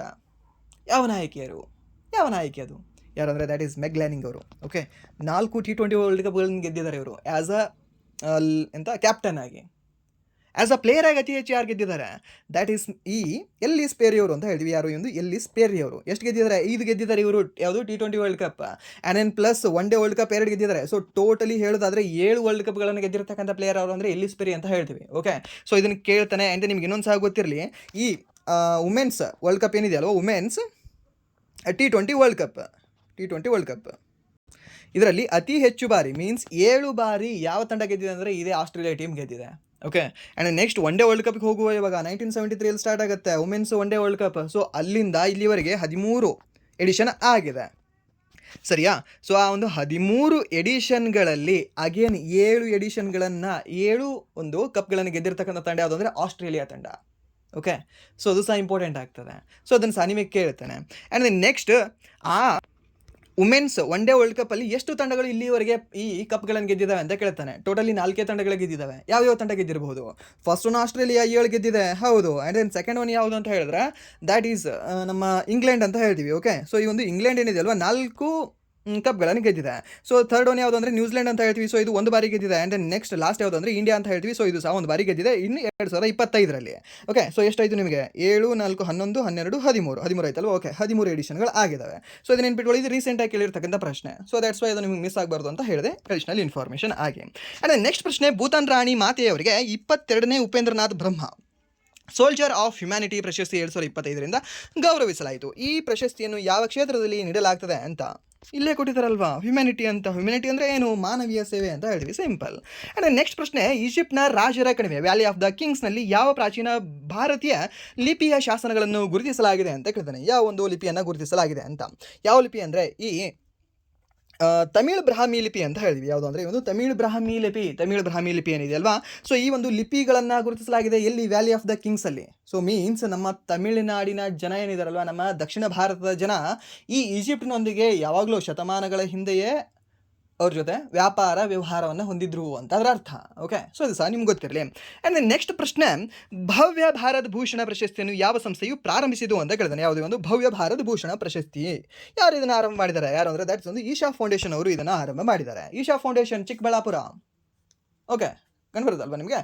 ಸೊ ಅವರೇ ಇದನ್ನು ಆರಂಭ ಮಾಡಿದ್ದಾರೆ ಅಂತ ಹೇಳ್ಬೋದು. ಯಾರು ಅಂದರೆ ಈ ಒಂದು ಈಶಾ ಫೌಂಡೇಶನ್ ಅವರು ಅಂತ ಹೇಳ್ತೀವಿ. ಆ್ಯಂಡ್ ನೆಕ್ಸ್ಟ್ ಪ್ರಶ್ನೆ, ಇತ್ತೀಚೆಗೆ ಭಾರತ ಸರ್ಕಾರವು ಯಾವ ವಯಸ್ಸಿಗಿಂತ ಕಡಿಮೆ ಇರುವ ಮಕ್ಕಳ ಸಾಮಾಜಿಕ ಮಾಧ್ಯಮ ನಿಷೇಧವನ್ನು ಹೇರುವ ಬಗ್ಗೆ ಪರಿಗಣಿಸುತ್ತಿದೆ ಅಂತ. ಓಕೆ, ಸೊ ಎಷ್ಟು ಅಂತಂದರೆ 16 ವರ್ಷಕ್ಕಿಂತ ಕಡಿಮೆ ಇರತಕ್ಕಂತಹ ಮಕ್ಕಳಿಗೆ ಸಾಮಾಜಿಕ ಮಾಧ್ಯಮವನ್ನು ನಿಷೇಧ ಮಾಡಬೇಕು ಅಂತ ಪರಿಗಣಿಸ್ತಾ ಇದೆ. ಬಟ್ ಇವಾಗ ಆಲ್ರೆಡಿ ನಮ್ಮ ಕರ್ನಾಟಕ ಸರ್ಕಾರ ಇದನ್ನು ಇಂಪ್ಲಿಮೆಂಟ್ ಮಾಡಿದೆ. ಓಕೆ, ಆ್ಯಂಡ್ ನೆಕ್ಸ್ಟ್ ಪ್ರಶ್ನೆ, ಫೆಬ್ರವರಿ 2026ರಲ್ಲಿ ಭಾರತ ಸರ್ಕಾರವು ಯಾವ ರಾಜ್ಯದ ಹೆಸರನ್ನು ಅಧಿಕೃತವಾಗಿ ಕೇರಳಮೆಂದು ಬದಲಾಯಿಸಲಾಯಿತು? ಕೇರಳದೇ ಅಲ್ವಾ ಬದಲಾಯಿಸಬೇಕಾಗಿರೋದು. ಆ್ಯಂಡ್ ನೆಕ್ಸ್ಟ್ ಇಲ್ಲಿ ನಿಮಗೆ ಕೇರಳದ್ದು ಹಾಗೆ ಹೀಗೆ ಅಂತ ಇಂಪಾರ್ಟೆಂಟ್ ಅಲ್ಲ, ಯಾವ ಮಂತಲ್ಲಿ ನೆನಪಿಟ್ಕೊಳ್ಳಿ. ಯಾವ ಮಂತಲ್ಲಿ, ಹಾಗಾದರೆ ಯಾವ ವಿಧಿ ಅಡಿಯಲ್ಲಿ ಅಂತ ನಿಮಗೆ ಕೇಳ್ಬೋದು. ಸೊ ಯಾವುದು ಅಂದರೆ ಒಂದು ಆರ್ಟಿಕಲ್ 3 ಅಂತ ಹೇಳ್ತೀವಿ. ಆರ್ಟಿಕಲ್ 3ರ ಅಡಿಯಲ್ಲಿ ರಾಜ್ಯದ ಹೆಸರನ್ನು ಮರು ಬದಲಾವಣೆ ನಾವು ಮಾಡಬಹುದು. ಓಕೆ, ಮೈಸೂರು ರಾಜ್ಯ ಇರತಕ್ಕಂಥದ್ದು, ವಿಶಾಲ ಮೈಸೂರು ರಾಜ್ಯ ಇರತಕ್ಕಂಥದ್ದು ಕರ್ನಾಟಕ ಐತಲ್ವಾ, ಯಾವ ವಿಧಿ ಅನ್ವಯ? 3ನೇ ವಿಧಿ ಅನ್ವಯ. ಹಾಗೆ ಒಂದು ಆಂಧ್ರ ಪ್ರದೇಶ ಇರತಕ್ಕಂಥದ್ದು, ಆಂಧ್ರ ಪ್ರದೇಶ ಮತ್ತು ತೆಲಂಗಾಣ 2 ವಿಭಾಗ ಐತಲ್ವಾ, ಯಾವ ವಿಧಿ ಅನ್ವಯ ಅಂತ ಕೇಳ್ತೇನೆ? 3ನೇ ವಿಧಿ ಅನ್ವಯ. ಓಕೆ. ಸೊ ಇದು ಸಹ ನಿಮ್ಗೆ ಗೊತ್ತಿರಲಿ. ಹಾಗೆ ಸಿಕ್ಕಿಂ ಅಂತಕ್ಕಂಥ ಒಂದು ಇಂಡಿವಿಜುವಲ್ ಸ್ಟೇಟ್ ಇದೆ ಅಲ್ವಾ, ಅದು ನಮ್ಮ ಇಂಡಿಯಾಗೆ ಮರ್ಜ್ ಆಗುತ್ತೆ. ಯಾವ ವಿಧಿ ಅನ್ವಯ ಅದು ಹೊಸದಾಗಿ ಒಂದು ರಾಜ್ಯ ಆಯಿತು ನಮ್ಮಲ್ಲಿ, ಎರಡನೇ ವಿಧಿ ಅನ್ವಯ. ಬಿಕಾಸ್ ಯಾಕಂದರೆ ಅದು ನಮ್ಮ ಭಾರತದಲ್ಲಿ ಇರಲಿಲ್ಲ, ಬಟ್ ನಮ್ಮ ಭಾರತಕ್ಕೆ ನಾವು ಎಡಿಷನಲ್ ಆಗಿ ಅದನ್ನು ಇಂಪೋರ್ಟ್ ಮಾಡ್ಕೊಂಡಿದ್ದೀವಿ. ಓಕೆ, ಮೀನ್ಸ್ ಆಡಪ್ ಮಾಡ್ಕೊಂಡಿದ್ದೀವಿ ಅಂತ ನಾವು ಹೇಳ್ಬೋದು. ಯಾವಾಗ 1975 ಅಂತ ಹೇಳಿದ್ವಿ. ಸೊ ಇದನ್ನು ಸಾಮಾನ್ಯ ನೆನಪಿಟ್ಕೊಳ್ಳಿ. ಆರ್ಟಿಕಲ್ ಮೇಲೆ ಫಿಕ್ಸ್ ಕ್ವಶನ್ ಕೇಳ್ತಾನೆ ರಿಲೇಟೆಡ್ ಈ ರೀತಿ ಏನಾದರೂ ನ್ಯೂಸಲ್ಲಿ ಇದ್ದಾಗ. ಆ್ಯಂಡ್ ನೆಕ್ಸ್ಟ್ ಪ್ರಶ್ನೆ, ರಾಜಸ್ಥಾನದ ಪ್ರವಾಸೋದ್ಯಮವನ್ನು ಬಲಪಡಿಸಲು ಮತ್ತು ಗ್ರಾಮೀಣಾಭಿವೃದ್ಧಿ ಪ್ರವಾಸೋದ್ಯಮವನ್ನು ಉತ್ತೇಜಿಸಲು ಯಾವ ಯೋಜನೆಯನ್ನು ಪ್ರಾರಂಭಿಸಲಾಯಿತು ಅಂತ ಕೇಳಿದಾನೆ. ಯಾವ ಒಂದು ಯೋಜನೆಯನ್ನು ಇಲ್ಲಿ ಪ್ರಾರಂಭಿಸಿರಬಹುದು, ಯಾವುದು ಅಂದರೆ ದ್ಯಾಟ್ ಈಸ್ ಒಂದು ರಾಜಸ್ಥಾನ ಹೋಮ್ ಸ್ಟೇ ಯೋಜನೆ 2026 ಅಂತ ಹೇಳ್ತೀವಿ. ಯಾವುದೇ ಒಂದು Rajasthan home stay 2026. And next ಪ್ರಶ್ನೆ, ಈ ಐಮಾ ಪ್ರಶಸ್ತಿಗಳು 2026ರಲ್ಲಿ business leader of the year ಪ್ರಶಸ್ತಿಯನ್ನು ಯಾರಿಗೆ ನೀಡಲಾಯಿತು ಅಂತ. ಯಾರಿಗೆ ನೀಡಲಾಗಿದೆ? ಯಾರಿಗೆ ಅಂದರೆ ಒಂದು ಕರಣ್ ಅದಾನಿ ಅವರಿಗೆ ನೀಡಲಾಗಿದೆ. ಓಕೆ, ಸೊ ಡೈರೆಕ್ಟ್ ಇವರಿಗೆ ಓಟ್ ಹಾಕಬೇಕಾಗಿದೆ ನಾವು ಇನ್ನು ಮುಂದೆ, ಮೀಡಿಯೇಟರ್ನ ಇಟ್ಕೊಳ್ಳೋಕ್ಕಿಂತ ಮುಂಚೆ. ಓಕೆ, ಸೊ ಯಾವುದು ಅಂದರೆ ಒಂದು ಕರಣ್ ಅದಾನಿ ಅಂತ ಹೇಳ್ತೀವಿ. ಸೊ ಇವರಿಗೆ ನಾವು ಏನಂತ ಕೊಟ್ಟಿದ್ದೀವಿ, business leader of the year ಪ್ರಶಸ್ತಿಯನ್ನು ನೀಡಿ ಗೌರವಿಸಿದೆ ಅಂತ ಹೇಳ್ತೀವಿ. ಯಾರು? ಒಂದು ಐಮಾದವರು, ಐಮಾ ಪ್ರಶಸ್ತಿ ಅಂತ ಹೇಳ್ತೀವಿ. ಆ್ಯಂಡ್ ನೆಕ್ಸ್ಟ್ ಒಂದು ಬಯೋ ಏಷ್ಯಾ 2026 ಎಲ್ಲಿ ಆಯೋಜಿಸಲಾಯಿತು ಅಂತ ಕೇಳಿದಾನೆ. ಯಾವುದೇ ಒಂದು ಬಯೋ ಏಷ್ಯಾ ಶೃಂಗಸಭೆ ಎಲ್ಲಿ ಆಯೋಜನೆ ಮಾಡಲಾಗಿದೆ? ಇದನ್ನು ಆಯೋಜನೆ ಮಾಡಿರ್ತಕ್ಕಂಥದ್ದು ನಮ್ಮ ಭಾರತವೇ ಆಗಿರಬಹುದು. ಯಾವುದು ನಮ್ಮ ಭಾರತದಲ್ಲಿ ಅಂದರೆ ದ್ಯಾಟ್ ಇಸ್ ಒಂದು ಹೈದರಾಬಾದ್ ಅಂತ ಹೇಳ್ತೀವಿ. ಎಲ್ಲಿ ಅಂದರೆ ಒಂದು ಹೈದರಾಬಾದಲ್ಲಿ ಬಯೋ ಏಷ್ಯಾ ಶೃಂಗಸಭೆ ಆಯೋಜನೆ ಮಾಡಲಾಗಿದೆ. ಆ್ಯಂಡ್ ನೆಕ್ಸ್ಟ್ ಪ್ರಶ್ನೆ, ಇತ್ತೀಚೆಗೆ ಡಾಕ್ಟರ್ ಶಶಿ ತರೂರ್ ಅವರ ದಿ ಸೇಜ್ ಹೂ ರೀ ಇಮ್ಯಾಜಿನ್ ಹಿಂದೂಯಿಸಮ್ ಪುಸ್ತಕವನ್ನು ಯಾರು ಬಿಡುಗಡೆ ಮಾಡಿದರು ಅಂತ ಕೇಳಿದ್ದಾನೆ. ಯಾವುದು? ಶಶಿ ತರೂರ್ ಅವರ ಪುಸ್ತಕವಾಗಿರತಕ್ಕಂಥ ದ ಸೇಜ್ ಹೂ ರೀ ಇಮ್ಯಾಜಿನ್ಡ್ ಹಿಂದೂಯಿಸಮ್ ಅಂತಕ್ಕಂಥ ಪುಸ್ತಕವನ್ನು ಬಿಡುಗಡೆ ಮಾಡಿರ್ತಕ್ಕಂಥ ವ್ಯಕ್ತಿ ಯಾರು ಅಂದರೆ ವೈಸ್ ಪ್ರೆಸಿಡೆಂಟ್ ಆಫ್ ಇಂಡಿಯಾ ಅಂತ ಹೇಳ್ತೀವಿ. ಯಾರು? C P Radhakrishnan. ನಿಮಗೆ ಮೊದಲೇ ಹೇಳಿದ್ದೆ, ಈ ರೈಲ್ವೆಯವರು ಇದರ ಮೇಲೆ ಫೋಕಸ್ ಮಾಡ್ತಾರೆ, ಫಿಕ್ಸ್ ಕ್ವಶನ್ ತೆಗಿತಾರೆ. ಎಸ್ಪೆಷಲಿ ಇನ್ NTPC ಎಕ್ಸಾಮ್ ಆಗಿರಲಿ, JE ಆಗಿರಲಿ, ಆ್ಯಂಡ್ ದೆನ್ ALP ಆಗಿರಲಿ, ಮತ್ತು ಯಾವುದಂತ ಹೇಳ್ತೀವಿ ಡಿ ಗ್ರೂಪ್ ಆಗಿರಲಿ, ವಗೇರ ವಗೇರ. ಓಕೆ, ಸೊ ಎಕ್ಸ್ಟ್ರಾ ಸೊ ಎಲ್ಲ ಎಕ್ಸಾಮ್ಗಳಲ್ಲಿ ನಿಮಗೆ ಈ ನಮ್ಮ ಭಾರತದ ಕರೆಂಟ್ ವೈಸ್ ಪ್ರೆಸಿಡೆಂಟ್ ಯಾರು ಇರ್ತಾರಲ್ವ ಅವರು ಬುಕ್ಗಳನ್ನು ರಿಲೀಸ್ ಮಾಡ್ತಾರೆ. ಆ ಬುಕ್ಗಳು ಯಾವುದು, ಹಾಗೆ ಆ ಬುಕ್ಗಳನ್ನು ಯಾವ ಮಂತಲ್ಲಿ ರಿಲೀಸ್ ಮಾಡಿದ್ರು, ಹಾಗೆ ಅದರ ಆಥರ್ ಯಾರು ಅಂತ ನೀವು ನೋಡ್ಕೊಳ್ಬೇಕಾಗತ್ತೆ. ಸಪ್ರೇಟ್ ಒಂದು ಪೋರ್ಟಲ್ಲೇ ಇದೆ ಅದ್ರ ಬಗ್ಗೆ, ಒಂದು ಸರಿ ನೀವು ಸರ್ಚ್ ಮಾಡಿ ನೋಡಿ, ನಿಮಗೆ ಆ ಪೋರ್ಟಲ್ ಬಗ್ಗೆ ಗೊತ್ತಾಗುತ್ತೆ. ಸೊ ಅಲ್ಲಿ ಫಿಕ್ಸ್ ನಿಮಗೆ ಆ ಒಂದು ಐ ಥಿಂಕ್ ಒಂದು 7-8 ಪುಸ್ತಕ ರಿಲೀಸ್ ಮಾಡಿರ್ತಾರೆ ಲಾಸ್ಟ್ ಒಂದು ವರ್ಷದಲ್ಲಿ. ಸೊ ಆ ಒಂದು 7-8 ಪುಸ್ತಕದಲ್ಲಿ ಒಂದು ಪುಸ್ತಕ ನಿಮಗೆ ಎಕ್ಸಾಮಲ್ಲಿ ಬಂದೇ ಬರುತ್ತೆ, ಫಿಕ್ಸ್ ಇದು. ಓಕೆ, ನಿಮ್ಮ ಶಿಫ್ಟಲ್ಲಿ ಬಂದರೆ ಅದು ನಿಮ್ಮ ಲಕ್ ಅಂತ ಹೇಳ್ಬೋದು. ಆ್ಯಂಡ್ ನೆಕ್ಸ್ಟ್ ಪ್ರಶ್ನೆ, ಇತ್ತೀಚಿನ ಇಸ್ರೇಲ್ US ಮತ್ತು ಇರಾನ್ ಸಂಘರ್ಷದಲ್ಲಿ ಇರಾನ್ US ಮಿಲಿಟರಿ ನೆಲೆಗಳ ಮೇಲೆ ದಾಳಿ ಮಾಡಲು ಯಾವ ಕಾರ್ಯಾಚರಣೆಯನ್ನು ಪ್ರಾರಂಭಿಸಿತು ಅಂತ ಕೇಳಿದ್ದಾನೆ. ಯಾವ ಕಾರ್ಯಾಚರಣೆಯನ್ನು ಪ್ರಾರಂಭ ಮಾಡಿದ್ದಾರೆ? ಯಾವ ಕಾರ್ಯಾಚರಣೆ ಅಂದರೆ ದ್ಯಾಟ್ ಇಸ್ ಒಂದು ಆಪರೇಷನ್ ಫತಃ ಖೈಬರ್ ಅಂತ ಹೇಳ್ತೀವಿ. ಯಾರು ಇದನ್ನು ಮಾಡಿದ್ದಾರೆ? ಇರಾನ್ ಅವರು. ಯಾರ ಮೇಲೆ? ಈ ಒಂದು US ಮತ್ತು ಈ ಇಸ್ರೇಲ್ ಮೇಲೆ ಅಂತ ಹೇಳ್ತೀವಿ. ಓಕೆ, ನೆನ್ಪಿಟ್ಕೊಳ್ಳಿ, ಈ ಒಂದು ಆಪರೇಷನ್ ಫತಃ ಖೈಬರ್ ಅಂತ ಹೇಳ್ತೀವಿ. ಯಾವುದೇ ಒಂದು ಆಪರೇಷನ್ ಫತಃ ಖೈಬರ್ ಅಂತ ಹೇಳ್ತೀವಿ. ಆ್ಯಂಡ್ ನೆಕ್ಸ್ಟ್ ಪ್ರಶ್ನೆ, ಕೇಂದ್ರ ಸರ್ಕಾರವು ಮಣಿಪುರ ಹಿಂಸಾಚಾರ ತನಿಖಾ ಆಯೋಗದ ಹೊಸ ಅಧ್ಯಕ್ಷರಾಗಿ ಯಾರನ್ನು ನೇಮಿಸಿದೆ ಅಂತ. ಓಕೆ, ಸೊ 2014ರಿಂದ ಈ ರೀತಿ ಆಯೋಗಗಳು ಬರ್ತಾನೇ ಇದ್ದಾವೆ. ಎಲ್ಲಿ? ಮಣಿಪುರದಲ್ಲಿ. ಹಿಂಸಾಚಾರ ಮಾತ್ರ ನಿಲ್ತಾ ಇಲ್ಲ. ಹೋಮ್ ಮಿನಿಸ್ಟರ್ ಏನು ಮಾಡ್ತಾ ಇದ್ದಾರೆ ಒಂದ್ಸಲ ಕೇಳಬೇಕಾಗಿದೆ, ಬಟ್ ಆನ್ಸರ್ ಅವ್ರ ಹತ್ರ ಸಿಗಲ್ಲ. ಓಕೆ, ಬಟ್ ಡಿಫೇಮೇಷನ್ ಕೇಸ್ ಮಾತ್ರ ಹಾಕ್ತಾರೆ ಕೇಳಿದವ್ರಿಗೆ.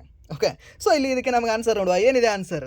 ಯಾರಾಗಿದ್ದಾರೆ ಅಂದರೆ ದ್ಯಾಟ್ ಇಸ್ ಒಂದು ಬಲ್ಬಿಂದರ್ ಸಿಂಗ್ ಚೌಹಾಣ್ ಅವರು ಅಂತ ಹೇಳ್ತೀವಿ. ಓಕೆ, ಇಂಪಾರ್ಟೆಂಟ್ ಆಗುತ್ತೆ, ನೆನಪಿಟ್ಕೊಳ್ಳಿ. ಯಾರು ಅಂದರೆ ಒಂದು ಮಣಿಪುರ ಹಿಂಸಾಚಾರ ತನಿಖಾ ಆಯೋಗದ ಹೊಸ ಅಧ್ಯಕ್ಷರಾಗಿ ಯಾರನ್ನು ನೇಮಿಸಲಾಗಿದೆ ಅಂದರೆ ದ್ಯಾಟ್ ಈಸ್ ನ್ಯಾಯಮೂರ್ತಿ ಬಲ್ಬಿಂದರ್ ಸಿಂಗ್ ಚೌಹಾಣ್ ಅವರು ಅಂತ ಹೇಳ್ತೀವಿ. ಓಕೆ, ಆ್ಯಂಡ್ ನೆಕ್ಸ್ಟ್ ಪ್ರಶ್ನೆ, ಶೂನ್ಯ ತಾರತಮ್ಯ ದಿನವನ್ನು ಪ್ರತಿ ವರ್ಷ ಯಾವಾಗ ಆಚರಿಸಲಾಗ್ತದೆ ಅಂತ ಕೇಳಿದಾನೆ. ಜೀರೋ ಡಿಸ್ಕ್ರಿಮಿನೇಷನ್ ಡೇನ ಯಾವಾಗ ಆಚರಣೆ ಮಾಡ್ತೀವಿ ನಾವು? ಪ್ರತಿ ವರ್ಷ. ಸೊ ಅದನ್ನು ಆಚರಣೆ ಮಾಡ್ತಕ್ಕಂಥ ಪ್ರತಿ ವರ್ಷ 1 ಮಾರ್ಚ್ಗೆ ಆಚರಣೆ ಮಾಡ್ತೀವಿ. ಆ್ಯಂಡ್ ದೆನ್ ಈ ಒಂದು ಸೈನ್ಸ್ ಡೇ ಯಾವಾಗ ಆಚರಣೆ ಮಾಡ್ತೀವಿ? 28 ಫೆಬ್ರವರಿಗೆ ಆಚರಣೆ ಮಾಡ್ತೇವೆ. ಯಾವುದೇ ಒಂದು ಸೈನ್ಸ್ ಡೇ ಅಂತ ಹೇಳ್ತೀವಿ. ಆ್ಯಂಡ್ ನೆಕ್ಸ್ಟ್ 8 ಮಾರ್ಚ್ಗೆ ಏನಂತ ಆಚರಣೆ ಮಾಡ್ತೀವಿ? ಅಂತಾರಾಷ್ಟ್ರೀಯ ಮಹಿಳೆಯರ ದಿನ ಅಂತ ಆಚರಣೆ ಮಾಡ್ತೇವೆ. ಆ್ಯಂಡ್ ನೆಕ್ಸ್ಟ್ ಪ್ರಶ್ನೆ, ಭಾರತೀಯ ವಾಯುಪಡೆಯಿಂದ ವಾಯುಶಕ್ತಿ 2026 ಅಭ್ಯಾಸವನ್ನು ಎಲ್ಲಿ ಆಯೋಜಿಸಲಾಯಿತು ಅಂತ ಕೇಳ್ತಾನೆ. ಯಾವುದೇ ಒಂದು ವಾಯುಶಕ್ತಿ 2026 ಅಭ್ಯಾಸವನ್ನು ಎಲ್ಲಿ ಆಯೋಜನೆ ಮಾಡಲಾಗಿದೆ ಅಂತ. ಎಲ್ಲಿ ಅಂದರೆ ದ್ಯಾಟ್ ಇಸ್ ಒಂದು ರಾಜಸ್ಥಾನ ಅಂತ ಹೇಳ್ತೀವಿ. ರಾಜಸ್ಥಾನದ ಒಂದು ಪೋಖ್ರಾನ್ ಅಂತ ಹೇಳ್ತೀವಿ. ಎಲ್ಲಿ ಅಂದರೆ ಒಂದು ಪೋಖ್ರಾನಲ್ಲಿ ಇದನ್ನು ಆಯೋಜನೆ ಮಾಡಲಾಗಿದೆ. ಆ್ಯಂಡ್ ನೆಕ್ಸ್ಟ್ ಪ್ರಶ್ನೆ, ಫೆಬ್ರವರಿ 2026ರಲ್ಲಿ ಪಾಕಿಸ್ತಾನವು ಅಫ್ಘಾನಿಸ್ತಾನದ ಒಳಗೆ TTP ಮತ್ತು ISK ನೆಲೆಗಳ ಮೇಲೆ ವೈಮಾನಿಕ ದಾಳಿಗಳನ್ನು ನಡೆಸಿತು. ಆ ಅಂತರಗಡಿ ಕಾರ್ಯಾಚರಣೆಯು ಯಾವ ಹೆಸರಿನಿಂದ ಕರೆಯಲಾಯಿತು ಅಂತ ಕೇಳಿದ್ದಾರೆ. ಯಾರ್ದಿದು ಕಾರ್ಯಾಚರಣೆ? ಈ ಪಾಕಿಸ್ತಾನದವರು ಅಂತ ಹೇಳ್ತೀವಿ. ಹಾಗಾದರೆ ಆ ಒಂದು ಆಪರೇಷನ್ ಹೆಸರು ಏನು ಅಂದರೆ ಹಕ್ ಅಂತ ಹೇಳ್ತೀವಿ. ಯಾವುದೇ ಒಂದು ಆಪರೇಷನ್ ಗಜಬ್ ಲಿಲ್ ಹಕ್. ಓಕೆ, ಗಜಬ್ ಕರ್ದಿಯಾ ಯಾರು ನೀ? ಓಕೆ, ಸೊ ಹಾಗೆ ನೆನಪಿಟ್ಕೊಳ್ಳಿದ್ದಾನೆ. ಯಾವುದೋ ಒಂದು ಆಪರೇಷನ್ ಗಜಬ್ ಲಿಲ್ ಹಕ್ ಅಂತ ಹೇಳ್ತೀವಿ. ಸೊ ಇದು ಆ್ಯಕ್ಚುಲಿ ಸಹ ಇದು ಸಹ ಒಂದು ರೀತಿ ಟೆರರಿಸಮ್ ಅಟ್ಯಾಕ್ ಥರನೇ ಮಾಡಿದರು. ಓಕೆ, ಸೊ ಅಲ್ಲಿ ಯಾಕೆಂದರೆ ಈ ಹಾಸ್ಪಿಟಲ್ಗಳನ್ನು ಟಾರ್ಗೆಟ್ ಮಾಡಿದರು ಪಾಕಿಸ್ತಾನದವರು. ಓಕೆ, ಆ್ಯಂಡ್ ನೆಕ್ಸ್ಟ್ ಪ್ರಶ್ನೆ, ಈ ಒಂದು ವಿಶ್ವರಾಡ್ಸ್ ಕ್ಷಿಪಣಿಯ ಇತ್ತೀಚಿನ ಯಶಸ್ವಿ ಪರೀಕ್ಷೆಯನ್ನು ಯಾವ ರಾಜ್ಯದ ಕರಾವಳಿಯಲ್ಲಿ ನಡೆಸಲಾಯಿತು ಅಂತ ಕೇಳಿದ್ದಾನೆ. ಯಾವುದೇ ಒಂದು ವಿಶ್ವರಾಡ್ಸ್ ಅಂತಕ್ಕಂಥದ್ದು ಎಲ್ಲಿ ಇದನ್ನು ಪರೀಕ್ಷೆ ಮಾಡಲಾಗಿದೆ ಅಂದರೆ ದ್ಯಾಟ್ ಇಸ್ ಒಂದು ಒಡಿಶಾ ಅಂತ ಹೇಳ್ತೀವಿ. ಎಲ್ಲಿ ಅಂದರೆ ಒಂದು ಒಡಿಶಾ ಅಂತ ಹೇಳ್ತೀವಿ. ಆ್ಯಂಡ್ ನೆಕ್ಸ್ಟ್ ಪ್ರಶ್ನೆ ಒಂದು T20 ವಿಶ್ವಕಪ್ 2026 ಸೂಪರ್ 8 ಪಂದ್ಯದಲ್ಲಿ ಭಾರತವು ಯಾವ ತಂಡದ ವಿರುದ್ಧ 196 ರನ್ಗಳ ಗುರಿಯನ್ನು ಹಿಂಬಾಲಿಸಿ ಸಾಧಿಸಿತು ಅಂತ. ಯಾವ ತಂಡವನ್ನು ಇದು ಸಾಧಿಸಿದೆ?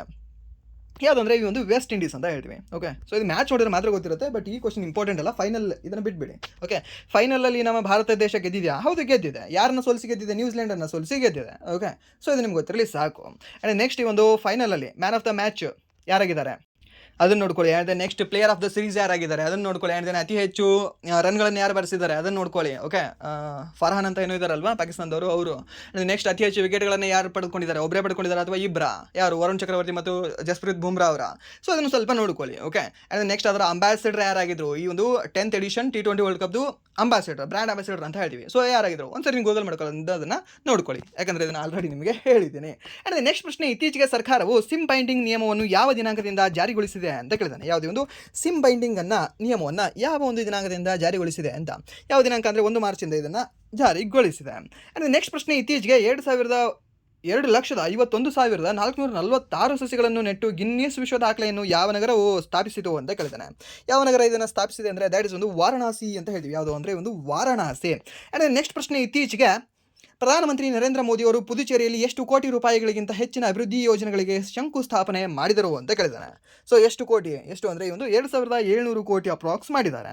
ಆ್ಯಂಡ್ ನೆಕ್ಸ್ಟ್ ಪ್ರಶ್ನೆ, ದಿ ಲ್ಯಾಂಡ್ಸೆಟ್ ಪ್ರಕಾರ ಭಾರತ ಸೇರಿದಂತೆ 5 ದೇಶಗಳು ಜಾಗತಿಕ ತಾಯಿ ಮರಣಕ್ಕೆ ಎಷ್ಟು ಶೇಕಡಾ ಕೊಡುಗೆ ನೀಡುತ್ತವೆ ಅಂತ ಕೇಳಿದಾನೆ. ಯಾವುದು? ದ ಲ್ಯಾಂಡ್ಸೆಟ್ ಪ್ರಕಾರ ಭಾರತ ಸೇರಿದಂತೆ, ನೆನಪಿಟ್ಕೊಳ್ಳಿ, ಭಾರತ ಸೇರಿದಂತೆ 5 ದೇಶಗಳು ಜಾಗತಿಕ ತಾಯಿ ಮರಣಕ್ಕೆ ಎಷ್ಟು ಶೇಕಡಾ ಕೊಡುಗೆಯನ್ನು ನೀಡ್ತವೆ ಅಂತ. ಎಷ್ಟು ಕೊಡುಗೆ ನೀಡ್ತವೆ? 36%. ಇಂಡಿಯಾ +5 ಇಷ್ಟೇ ನೀಡ್ತಿದ್ದಾವೆ. ಓಕೆ, ಸೊ ಇದ್ರ ಮಧ್ಯೆ ನೀಟ್ ಸ್ಕ್ಯಾಮ್ ಆಗ್ತದೆ. ಓಕೆ, ಸೊ ಯಾಕೆ ಇದ್ರ ಬಗ್ಗೆ ಎಷ್ಟು ಮಾತಾಡ್ತಿದ್ದೀನಿ ಅಂದರೆ ಅಷ್ಟು ಫ್ರಸ್ಟ್ರೇಷನ್ ಇದೆ ಈ ಒಂದು ಸೊಸೈಟಿ ಮೇಲೆ ಆ್ಯಂಡ್ ಈ ಸರ್ಕಾರದ ಮೇಲೆ. ಓಕೆ, ಸೊ ನಿಮಗೆ ಸಹ ಅದು ಬರಲಿ, ಅದುವಾಗ ನಿಮಗೆ ಓದೋದ್ರ ಮೇಲೆ ಸಹ ಇಂಟ್ರೆಸ್ಟ್ ಜಾಸ್ತಿ ಬರುತ್ತೆ, ನೆನಪು ಜಾಸ್ತಿ ಉಳಿಯೋಕ್ಕೆ ಸ್ಟಾರ್ಟ್ ಆಗುತ್ತೆ. ಆ್ಯಂಡ್ ನೆಕ್ಸ್ಟ್ ಪ್ರಶ್ನೆ ಒಂದು ಅರೇನಾ. ಈ ಒಂದು ಇರೇನಾ ಏನಿದೆ ಅಲ್ವಾ, ಇದರ ಪ್ರಕಾರ ನವೀಕರಿಸಬಹುದಾದ ಇಂಧನ ಸಾಮರ್ಥ್ಯದಲ್ಲಿ ಭಾರತದ ಜಾಗತಿಕ ಸ್ಥಾನ ಏನು ಅಂತ ಕೇಳಿದಾನೆ. ಎಷ್ಟನೇ ಸ್ಥಾನದಲ್ಲಿದ್ದೀವಿ ನಾವು? 3rd ಸ್ಥಾನದಲ್ಲಿದ್ದೀವಿ. ಓಕೆ, ಎಷ್ಟನೇ ಸ್ಥಾನದಲ್ಲಿದ್ದೀವಿ? 3rd. ಓಕೆ, ಎಷ್ಟನೇ ಸ್ಥಾನದಲ್ಲಿದ್ದೀವಿ? 3rd ಸ್ಥಾನದಲ್ಲಿದ್ದೀವಿ. 3rd. Okay, and next ಪ್ರಶ್ನೆ, ರಾಷ್ಟ್ರಪತಿ ದ್ರೌಪದಿ ಮುರ್ಮು ಅವರು ಯಾವ ರಾಜ್ಯದ ಪೊಲೀಸ್ಗೆ ರಾಷ್ಟ್ರಪತಿಯ ಪೊಲೀಸ್ ಧ್ವಜ ಪ್ರಶಸ್ತಿಯನ್ನು ಅನುಮೋದಿಸಿದ್ದಾರೆ ಅಂತ ಕೇಳಿದಾನೆ. ಯಾರಿಗೆ ಇದನ್ನು ನೀಡಿದ್ದಾರೆ ಅಂದರೆ ದ್ಯಾಟ್ ಇಸ್ ಒಂದು ಒಡಿಶಾ ಅವ್ರಿಗೆ ನೀಡಿದ್ರು ಮೊದಲು. ಅದಾದ ನಂತರ ನೆಕ್ಸ್ಟ್ ಇವಾಗ ರೀಸೆಂಟ್ಲಿ ಯಾರಿಗೆ ನೀಡಿದ್ದಾರೆ ಅಂದರೆ ಸಿಕ್ಕಿಂ ಅವ್ರಿಗೆ ನೀಡಿದ್ದಾರೆ. ಸೊ ಎರಡನ್ನೂ ಸಹ ನೆನಪಿಟ್ಕೊಳ್ಳಿ, ಒಡಿಶಾ ಅವ್ರಿಗೆ ಸಹ ನೀಡಿದ್ದಾರೆ, ಒಂದು ಸಿಕ್ಕಿಂ ಅವ್ರಿಗೆ ಸಹ ನೀಡಿದ್ದಾರೆ. ಸೊ ಫಸ್ಟ್ ಯಾರಿಗೆ ಅಂತ ಕೇಳಿದ್ರೆ ಒಡಿಶಾ ಅಂತ ಹೇಳಿ, ಸೆಕೆಂಡ್ ಯಾರಿಗೆ ಅಂತ ಕೇಳಿದ್ರೆ ಒಂದು ಸಿಕ್ಕಿಂ ಅಂತ ಹೇಳಿ, ಬಟ್ ರೀಸೆಂಟಾಗಿ ಯಾರಿಗೆ ಅಂತ ಕೇಳಿದ್ರೆ ಸಿಕ್ಕಿಂ ಅಂತ ಹೇಳಬೇಕಾಗುತ್ತೆ. ಆ್ಯಂಡ್ ನೆಕ್ಸ್ಟ್ ಪ್ರಶ್ನೆ, ಇಸ್ರೋ ಇತ್ತೀಚೆಗೆ CE-20 ಕ್ರಯೋಜೆನಿಕ್ ಎಂಜಿನ್ ಸಮುದ್ರ ಮಟ್ಟದಲ್ಲಿ ಯಶಸ್ವಿ ಹಾಟ್ ಟೆಸ್ಟ್ ಅನ್ನು ಎಷ್ಟು ಟನ್ ಥ್ರಸ್ಟ್ರೋನ್ನೊಂದಿಗೆ ಪೂರ್ಣಗೊಳಿಸಿದೆ ಅಂತ ಕೇಳಿದಾನೆ. ಎಷ್ಟು ಟನ್ ಅಂದರೆ 22 ಟನ್ಗಳು ಅಂತ ಹೇಳ್ತೀವಿ. ಯಾರು? ಒಂದು ಇಸ್ರೋದವರು. ಆ್ಯಂಡ್ ನೆಕ್ಸ್ಟ್ ಪ್ರಶ್ನೆ, ಇತ್ತೀಚೆಗೆ ಕೃಷಿ ಆಹಾರ ಜಾಗತಿಕ ಸಮ್ಮೇಳನವನ್ನು ಯಾರು ಉದ್ಘಾಟಿಸಿದರು ಅಂತ ಕೇಳಿದಾನೆ. ಯಾರು ಇದನ್ನು ಉದ್ಘಾಟನೆ ಮಾಡಿದ್ದಾರೆ? ಒಂದು ಅಗ್ರಿ ಫುಡ್ ಗ್ಲೋಬಲ್ ಕಾನ್ಫರೆನ್ಸ್ ಅಂತ ಹೇಳ್ತೀವಿ. ಯಾರು ಅಂದರೆ ನಮ್ಮ ಭಾರತ ರಾಷ್ಟ್ರಪತಿಯಾಗಿರ್ತಕ್ಕಂಥ ರಾಷ್ಟ್ರಪತಿ ದ್ರೌಪದಿ ಮುರ್ಮು ಅವರು ಇದನ್ನು ಉದ್ಘಾಟನೆ ಮಾಡಿದ್ದಾರೆ. ಆ್ಯಂಡ್ ನೆಕ್ಸ್ಟ್ ಈ ಒಂದು 60ನೇ ಜ್ಞಾನಪೀಠ ಪ್ರಶಸ್ತಿ 2025 ಯಾರಿಗೆ ನೀಡಲಾಯಿತು ಅಂತ. ಸೊ ಯಾರಿಗೆ ನೀಡಲಾಗಿದೆ? ಯಾವ ರಾಜ್ಯದಲ್ಲಿ ರೀಸೆಂಟ್ಲಿ ಎಲೆಕ್ಷನ್ ಇತ್ತು? ತಮಿಳುನಾಡು ರಾಜ್ಯದಲ್ಲಿ ಎಲೆಕ್ಷನ್ ಇತ್ತು. ಸೊ ತಮಿಳುನಾಡಿನ R ವೈರಮುತ್ತು ಅವರಿಗೆ ಒಂದು ಪ್ರಶಸ್ತಿ ನೀಡಲಾಗಿದೆ. ಯಾಕೆ ಸರ್ ಅಲ್ಲಿ ಎಲೆಕ್ಷನ್ ಇದ್ದವರಿಗೆ ಕೊಡ್ತಾರಾ? ಈ ಗೌರ್ಮೆಂಟ್ ಅಷ್ಟಿದೆ ಇದೆಯಾ? ಹೌದು.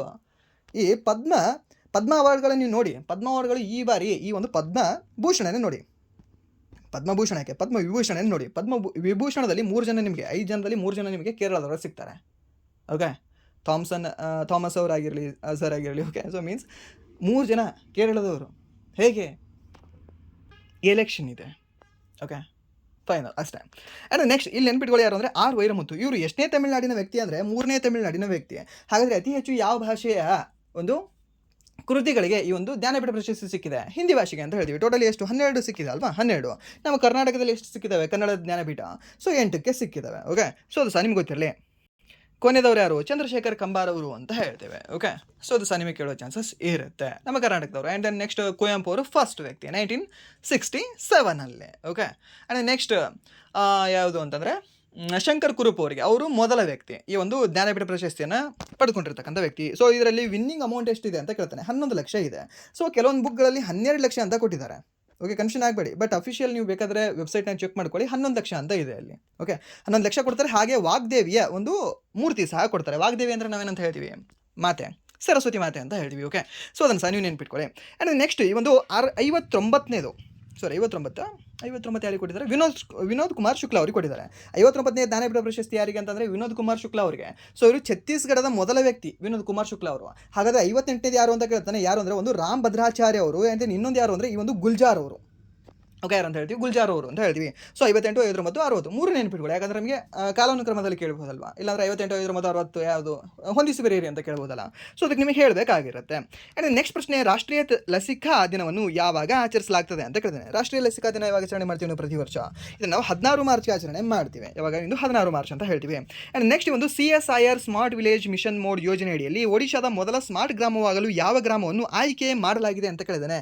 ಸ್ಮಾರ್ಟ್ ಗ್ರಾಮ ಯಾವುದಂದರೆ ದ್ಯಾಟ್ ಇಸ್ ಒಂದು ಕುಸನ್ಪುರ ಅಂತ ಹೇಳ್ತೀವಿ. ಯಾವುದೋ ಒಂದು ಕುಸನ್ಪುರ ಅಂತಕ್ಕಂಥ ಗ್ರಾಮವನ್ನು ಆಯ್ಕೆ ಮಾಡಲಾಗಿದೆ. ಆ್ಯಂಡ್ ನೆಕ್ಸ್ಟ್ ಪ್ರಶ್ನೆ, ಇತ್ತೀಚೆಗೆ ಮತ್ಸ್ಯೋದ್ಯಮ ಇಲಾಖೆಯು ಶೀತಲ ನೀರಿನ ಮತ್ಸ್ಯೋದ್ಯಮದ ಕುರಿತಾದ ತನ್ನ ಮೊದಲ ರಾಷ್ಟ್ರೀಯ ಸಮ್ಮೇಳನವನ್ನು ಎಲ್ಲಿ ಆಯೋಜಿಸಿತು ಅಂತ ಕೇಳಿದ್ದಾನೆ. ಎಲ್ಲಿ ಇದನ್ನು ಆಯೋಜನೆ ಮಾಡಿದೆ ಅಂದರೆ ದ್ಯಾಟ್ ಈಸ್ ಇನ್ ಶ್ರೀನಗರ ಅಂತ ಹೇಳ್ತೀವಿ. ಎಲ್ಲಿ ಇದನ್ನು ಆಯೋಜನೆ ಮಾಡಿದೆ ಅಂದರೆ ದ್ಯಾಟ್ ಈಸ್ ಒಂದು ಶ್ರೀನಗರದಲ್ಲಿ ಇದನ್ನು ಆಯೋಜನೆ ಮಾಡಿದೆ. ಆ್ಯಂಡ್ ನೆಕ್ಸ್ಟ್ ಪ್ರಶ್ನೆ, ಇತ್ತೀಚೆಗೆ NMDC ಲಿಮಿಟೆಡ್ನ ನಿರ್ದೇಶಕರಾಗಿ ಯಾರು ಅಧಿಕಾರ ವಹಿಸಿಕೊಂಡಿದ್ದಾರೆ ಅಂತ ಕೇಳ್ತಾನೆ. ಯಾವುದೇ ಒಂದು NMDC ಲಿಮಿಟೆಡ್ಗೆ ಯಾರು ಅಧಿಕಾರ ವಹಿಸಿಕೊಂಡಿದ್ದಾರೆ ಅಂದರೆ ದ್ಯಾಟ್ ಈಸ್ ಒಂದು ಕೃಷ್ಣಕುಮಾರ್ ಠಾಕೂರ್ ಅವರು ವಹಿಸಿಕೊಂಡಿದ್ದಾರೆ. ಬಟ್ ಇದು ಅಷ್ಟು ಇಂಪಾರ್ಟೆಂಟ್ ಇಲ್ಲ. ಓಕೆ, ಅಷ್ಟು ಇಂಪಾರ್ಟೆಂಟ್ ಇಲ್ಲ. ಇದನ್ನು ನೀವು ನೆನ್ಪಿಟ್ಕೊಳ್ಳಿ ಸುಮ್ಮನೆ ಅಷ್ಟೇ. ಬಟ್ ಅಷ್ಟು ನೆನ್ಪಿಟ್ಕೊಳ್ಳೇಬೇಕು, ಬರ್ಕೊಳ್ಳೇಬೇಕು ಅಂತ ಏನಿಲ್ಲ ಇದನ್ನು. ಆ್ಯಂಡ್ ನೆಕ್ಸ್ಟ್, ಇತ್ತೀಚೆಗೆ ಭಾರತ ಸರ್ಕಾರವು ಲೋಕಸಭೆಯಿಂದ ಯಾವ ಮಸೂದೆಯನ್ನು ಹಿಂತೆಗೆದುಕೊಂಡಿದೆ ಅಂತ ಕೇಳಿದಾನೆ. ಯಾವ ಮಸೂದೆಯನ್ನು ಹಿಂತೆಗೆದುಕೊಂಡಿದ್ದಾರೆ? ಸೊ ಯಾವುದನ್ನ ಅಂದರೆ ದ್ಯಾಟ್ ಇಸ್ ಒಂದು ಜನವಿಶ್ವಾಸ್ ಮಸೂದೆಯನ್ನು ಹಿಂತೆಗೆದುಕೊಂಡಿದ್ದಾರೆ. ಯಾರು? ಭಾರತ ಸರ್ಕಾರದ ಲೋಕಸಭೆ. ಓಕೆ, ಆ್ಯಂಡ್ ನೆಕ್ಸ್ಟ್ ಈ ಒಂದು ಇರಾನ್ನಿಂದ ಹಾರ್ಮುಜ್ ಜಲಸಂಧಿಯ ದಿಗ್ಬಂಧನದ ನಂತರ ಜಾಗತಿಕ ತೈಲ ಪೂರೈಕೆಯನ್ನು ಭದ್ರಪಡಿಸಲು ಎಷ್ಟು ದೇಶಗಳ ಒಕ್ಕೂಟ ಮುಂದೆ ಬಂದಿತ್ತು ಅಂತ ಕೇಳಿದಾನೆ. ಎಷ್ಟು ಬಂದಿತ್ತು ಅನ್ನೋದು ಇಂಪಾರ್ಟೆಂಟ್ ಅಲ್ಲ, ಎಷ್ಟು ನಿಂತಿತ್ತು ಅನ್ನೋದು ಇಂಪಾರ್ಟೆಂಟ್ ಆಗ್ತದೆ. ಓಕೆ, ಬಟ್ ಇಲ್ಲಿ 22 ಬಂದಿತ್ತು. ಆ್ಯಂಡ್ ನಿಮ್ಗೆ ಗೊತ್ತಿರಲಿ, ರೀಸೆಂಟಾಗಿ ಈ IAS ಪ್ರೀ ಕೋಚಿಂಗ್ ಏನು ಕರ್ನಾಟಕ ಸ್ಟೇಟಲ್ಲಿ ಎಕ್ಸಾಮ್ ಆಗಿದೆಯಲ್ವಾ, ಐ ಥಿಂಕ್ ನೀವು ಬರೆದಿದ್ದೀರ ಅನ್ಸುತ್ತೆ. ಕೆಲವೊಬ್ಬರು like OBC candidate and general candidates almost ಎಲ್ಲರೂ ಬರೆದಿದ್ದಾರೆ ಅನ್ಸುತ್ತೆ. KA ನಡೆಸ್ತಕ್ಕಂಥ ಎಕ್ಸಾಮ್. ಆ ಎಕ್ಸಾಮಲ್ಲಿ ಏನು ಕೇಳಿದ ಅಂತಂದರೆ, ಈ ಹಾರ್ಮುಜ್ ಜಲಸಂಧಿ ಯಾವುದನ್ನು ವಿಭಾಗ ಮಾಡುತ್ತೆ ಅಥವಾ ಯಾವುದರ ಮಧ್ಯೆ ಕಂಡುಬರುತ್ತೆ ಅಂತ. ಯಾವುದು ಅಂದರೆ ಒಂದು Gulf of Persia and then ಈ ಒಂದು ಗಲ್ಫ್ ಆಫ್ ಓಮನ್ ಮಧ್ಯೆ ಕಂಡುಬರುತ್ತೆ. ಯಾವುದು? ಹಾರ್ಮುಜ್ ಜಲಸಂಧಿ ಏನಿದೆ ಅಲ್ವಾ, ಗಲ್ಫ್ ಆಫ್ ಪರ್ಷಿಯಾ ಮಧ್ಯೆ ಈ ಒಂದು ಗಲ್ಫ್ ಆಫ್ ಓಮನ್ ಮಧ್ಯೆ ಕಂಡುಬರುತ್ತೆ. ಯಾವುದು? ಓಮನ್ ಮಧ್ಯ ಅಂತ ಹೇಳ್ತೀವಿ. ಇದನ್ನ ನೆನ್ಪಿಟ್ಕೊಳ್ಳಿ. ಆ್ಯಂಡ್ ನೆಕ್ಸ್ಟ್ ಈ ಒಂದು ಹಾರ್ಮುಜ್ ಜಲಸಂಧಿ ಅಂತ ಬಂದಾಗ ಮತ್ತೆ ಯಾವುದು? ಇರಾನ್ ನಿಮಗೆ ಇಂಪಾರ್ಟೆಂಟ್ ಆಗುತ್ತೆ. ಹಾಗಾದರೆ ಇರಾನ್ ಎಷ್ಟು ದೇಶಗಳ ಜೊತೆ ಗಡಿಯನ್ನು ಹೊಂದಿಕೊಂಡಿದೆ? 7 ದೇಶಗಳ ಜೊತೆ ಗಡಿಯನ್ನು ಹೊಂದಿಕೊಂಡಿದೆ. ಓಕೆ, ಯಾವ ದೇಶ ಅಂತ ಹೇಳ್ತೀವಿ? ಇಲ್ಲಿ ಒಂದು ಪಾಕಿಸ್ತಾನ ಅಂತ ಹೇಳ್ತೀವಿ, ಇಲ್ಲಿ ಅಫ್ಘಾನಿಸ್ತಾನ ಕಂಡುಬರುತ್ತೆ, ಇಲ್ಲಿ ಟರ್ಕಿ ಕಂಡುಬರುತ್ತೆ, ಇಲ್ಲಿ ತುರ್ಕ್ಮೆನಿಸ್ತಾನ ಕಂಡುಬರುತ್ತೆ, ಇಲ್ಲಿ ಅಜರ್ಬೈಜಾನ್ ಕಂಡುಬರುತ್ತೆ, ಇಲ್ಲಿ ಅರ್ಮೇನಿಯಾ ಕಂಡುಬರುತ್ತೆ, ಮತ್ತು ಯಾವುದು 1 2 3 4 5 6 ಇನ್ನೊಂದು ಯಾವ್ದು ಕಂಡುಬರುತ್ತೆ?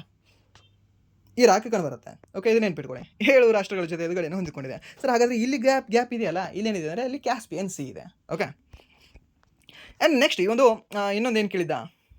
OPEC ಮೇಲೆ ಕೇಳಿದ್ದ ನೋಡಿ. OPEC. ಸೊ OPEC OPEC ಅಲ್ವಾ? OPEC. ಸೊ OPEC-ಅಲ್ಲಿ ಎಷ್ಟು ಮೆಂಬರ್ ಕಂಟ್ರೀಸ್ ಇದ್ದಾವೆ ಅಂತ? ಎಷ್ಟಿದ್ದಾವೆ? ಟೋಟಲಿ ನಿಮಗೆ 12 ಮೆಂಬರ್ ಕಂಟ್ರೀಸ್ ಬರ್ತವೆ. OPEC ಪ್ಲಸ್ಸಲ್ಲಿ ಎಷ್ಟಿದ್ದಾವೆ ಅಂತ ಕೇಳಿದ್ರೆ 10 ಮೆಂಬರ್ ಕಂಟ್ರೀಸ್ ಇದ್ದಾವೆ. ಓಕೆ, ಸೊ ಹಾಗಾದರೆ ರಷ್ಯಾ ಯಾವುದರಲ್ಲಿ ಕಂಡುಬರುತ್ತೆ ಅಂತ ನಿಮಗೆ ಕೇಳ್ಬೋದು. ರಷ್ಯಾ ಏನಿದೆ ಅಲ್ವಾ, ಅದು OPEC ಪ್ಲಸ್ಸಲ್ಲಿ ಕಂಡುಬರುತ್ತೆ. ಹಾಗಾದರೆ ಮೆಕ್ಸಿಕೋ ಯಾವ ದೇಶದಲ್ಲಿ ಯಾವುದರಲ್ಲಿ ಕಂಡುಬರುತ್ತೆ ಅಂತ ಕೇಳ್ಬೋದು ನಿಮಗೆ? OPEC ಪ್ಲಸ್ಸಲ್ಲಿ ಕಂಡುಬರುತ್ತೆ. ಆ್ಯಂಡ್ ನೆಕ್ಸ್ಟ್ ನಿಮಗೆ ಈ OPEC-ಅಲ್ಲಿ ಯಾವ ರಾಷ್ಟ್ರಗಳು ಕಂಡುಬರ್ತವೆ ಅಂತ ನಿಮಗೆ ಕೇಳ್ತಾನೆ. ಯಾವ ರಾಷ್ಟ್ರ ಕಂಡುಬರಲ್ಲ ಅಂತ ಕೇಳ್ತಾನೆ. ಸೊ ಅದಕ್ಕೆ 12 ರಾಷ್ಟ್ರಗಳನ್ನು ನೀವು ನೆನ್ಪಿಟ್ಕೊಳ್ಳಿ. ಯಾವ್ದು ಏಷ್ಯಾದಲ್ಲಿ ಇರತಕ್ಕಂಥದ್ದು ನಾನು ಹೇಳ. ಯಾವುದು ಅಂದರೆ ಒಂದು UAE ಅಂತ ಹೇಳ್ತೀವಿ, ಆ್ಯಂಡ್ ದೆನ್ ಸೌದಿ ಅರೇಬಿಯಾ ಅಂತ ಹೇಳ್ತೀವಿ, ಕುವೈತ್ ಅಂತ ಹೇಳ್ತೀವಿ, ಮತ್ತು ಇರಾನ್ ಅಂತ ಹೇಳ್ತೀವಿ, ಇರಾಕ್ ಅಂತ ಹೇಳ್ತೀವಿ. ಓಕೆ, ಆ್ಯಂಡ್ ನೆಕ್ಸ್ಟ್ ಯಾವುದಿದೆ ನಿಮಗೆ? ವೆನಿಜುವೆಲಾ ದೇಶ ಕಂಡುಬರುತ್ತೆ ಇನ್ ಸೌತ್ ಅಮೇರಿಕಾ ಖಂಡದಲ್ಲಿ. ಮತ್ತು ಯಾವುದು? ಕಾಂಗೋ ಅಂತ ಕಂಡುಬರುತ್ತೆ. ಇನ್ನೊಂದು 2 GGL ಕಂಡುಬರ್ತವೆ. ಮತ್ತು ಅಲ್ಜೀರಿಯಾ, ನೈಜೀರಿಯಾ ಕಂಡುಬರುತ್ತೆ. 12 ಐತಲ್ಲ.